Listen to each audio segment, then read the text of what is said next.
नमस्कार दोस्तों, हाजिर हूँ आपके सामने एक बार फिर से अपना नया ट्यूटोरियल लेकर। और जैसा कि मैंने आपने पिछले ट्यूटोरियल में आपको बताया था कि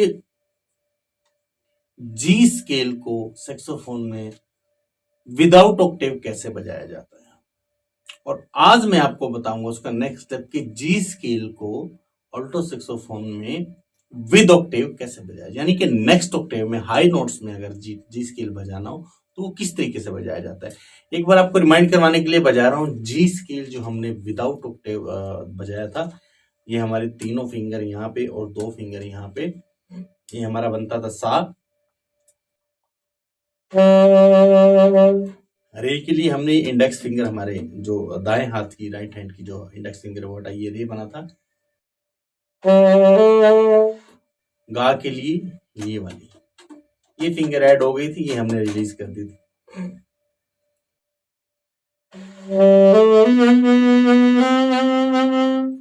माँ के लिए हमारी ये दोनों फिंगर हमने रिलीज कर दी थी।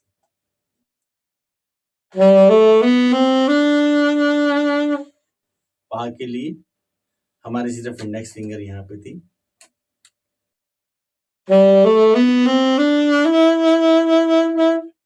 धा के लिए हमारी कोई भी फिंगर इंस्ट्रूमेंट के ऊपर नहीं थी।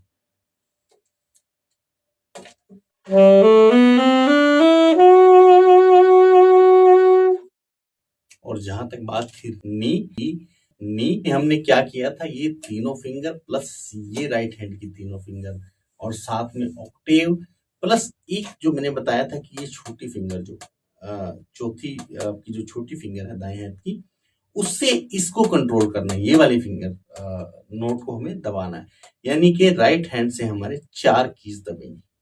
ये हमारा नी और सा के लिए फिर हमने दोनों फिंगर भी रिलीज कर दी थी। तो ये आपका बना था जी नोट विदाउट ऑक्टेव।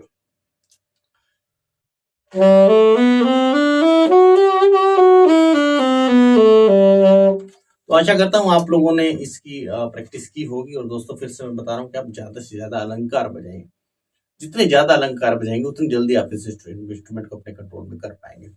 आज मैं आपको बताऊंगा कि जी स्केल को हाई नोट्स में कैसे बजाया जाता है, यानी कि जो हमारा सा बनेगा, जी वही रहेगा जहां से हमने शुरू किया था, बट हमारा ऑक्टेव नोट इसमें ऐड हो जाएगा। तो ये हमारा हुआ सा, सेम जैसे हमने पहले बजाया था, यानी 2 फिंगर से 3 फिंगर से, बस इसमें जो ऐड हुआ हमारा वो हुआ है ऑक्टेव की।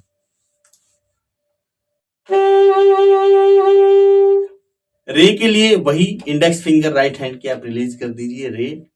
सिर्फ इसमें क्या रहेगा कि ऑक्टेव आपका दबा रहेगा,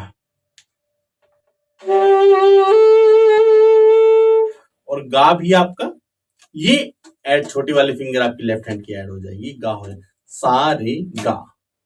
राइट हैंड आपका रिलीज हो जाएगा और ये आपने छोटी वाली फिंगर दबा देनी है। तो ये हो गया सा रे गा।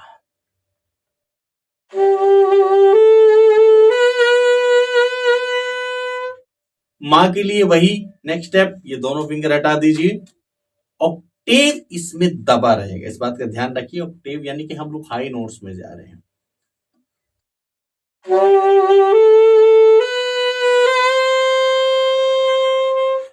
सारे गा मा।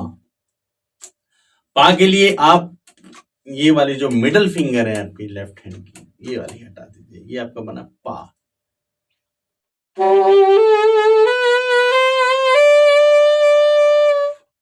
और अब धा के लिए वही, इस बार भी धा में आपने कीज कोई भी नहीं दबाई हुई है सिवाय आपके ऑक्टेव की। जी जैसे आपने विदाउट ऑक्टेव बजाया था उस टाइम क्या था कि उस टाइम भी आपने कोई की नहीं दबाई हुई थी, इवन आपने ऑक्टेव भी नहीं दबाया हुआ था।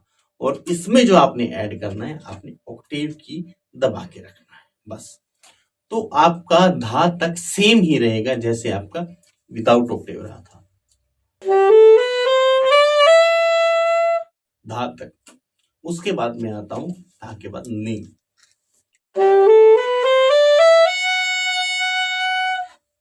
नी के लिए आप लोग क्या करेंगे, ये जो ऑक्टेव की जो आपका थंब रेस्ट है, थंब रेस्ट के साथ में जो की है ये वाली की प्लस इसके साथ एक और छोटी की, यानी कि ये दोनों की जो आपके थंब रेस्ट के बिल्कुल साथ में है, एक जो एडजेसेंट बिल्कुल उसके साथ में, एक उसके ऊपर छोटी सी की है, ये वाले, ये दोनों की आपको एक साथ दबानी पड़ेगी। ये आपका बनेगा नी।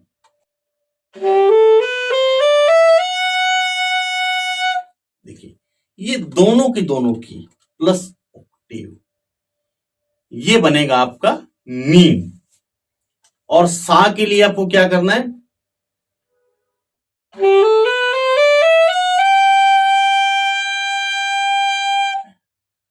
सा के लिए आपको ये दोनों की जो हमने नी के लिए दबाई थी, ये तो दबा के रखनी ही है।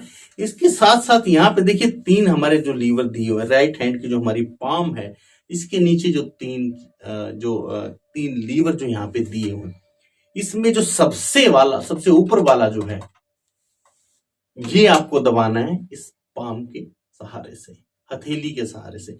तो ये आपका जी हाई नोट्स कंप्लीट हो जाएगा।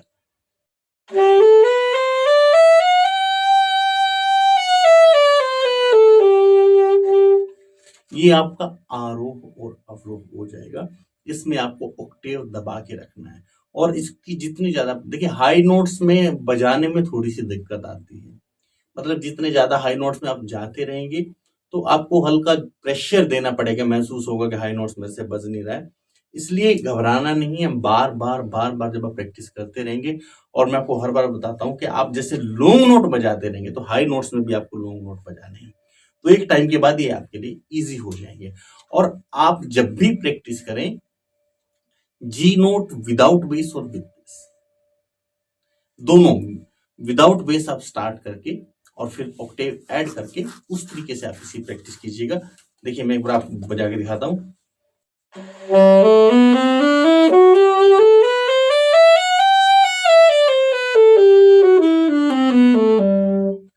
इस तरीके से।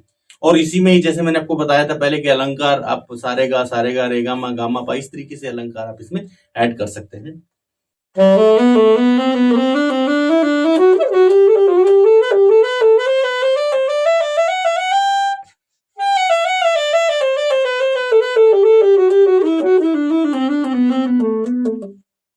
इस तरीके से आप कंटिन्यूअस प्रैक्टिस कीजिए, लॉन्ग नोट बजाइए। जितने ज्यादा आप लॉन्ग नोट बजाएंगे उतने ज्यादा जल्दी ये इंस्ट्रूमेंट आपके कंट्रोल में आ जाएगा। तो आशा करता हूँ कि इस ट्यूटोरियल से आपको फायदा मिलेगा और आपके मैसेजेस, आपके लाइक्स, आपके कमेंट्स मेरे तक पहुंचते रहते हैं। फिर मैं कहता हूँ जो भी आपका कुछ भी कंफ्यूजन है आप इनसे फोन पे बात कर सकते हैं, व्हाट्सएप मैसेज कर सकते हैं। और मैं हमेशा कोशिश करता हूँ कि आपके हर मैसेज का और हर कॉल का जवाब दिया जाए। सो फिर भी कोई भी आपका कंफ्यूजन, आप मुझे कॉल कर सकते हैं या मैसेज कर सकते हैं या कमेंट कर सकते हैं। और इस मेरे चैनल को जितना ज्यादा हो सके सब्सक्राइब कीजिए, लाइक कीजिए और शेयर कीजिए, ताकि ये जो इंफॉर्मेशन है दूसरों तक